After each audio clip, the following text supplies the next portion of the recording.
بسم اللہ الرحمن الرحیم۔ تمام دوستوں سے گزارش ہے کہ ایک دفعہ اپنے پیارے نبی صلی اللہ علیہ وسلم پر درود شریف پڑھ لیجئے۔ اللہم صلی علی سیدنا مولانا محمد وعلی آلہ وسلم۔ حضرت ابن عباس رضی اللہ عنہ روایت کرتے ہیں، وہ بیان کرتے ہیں کہ ایک روز جناب جبرائیل نبی کریم صلی اللہ علیہ وسلم کے پاس بیٹھے ہوئے تھے۔ انہوں نے اوپر سے دروازہ کھلنے کی زوردار آواز سنی اور اپنا سر اٹھایا۔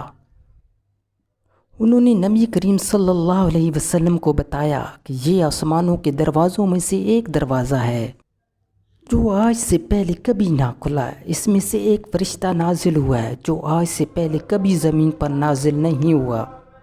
اس نے آپ صلی اللہ علیہ وسلم کی خدمت میں سلام عرض کیا ہے اور کہا ہے کہ آپ صلی اللہ علیہ وسلم کو دو نور مبارک ہوں۔ آپ صلی اللہ علیہ وسلم سے پہلے یہ دو نور کسی نبی کو عطا نہیں ہوئے، ایک سورۃ الفاتحہ اور سورۃ بقرہ کی آخری دو آیات۔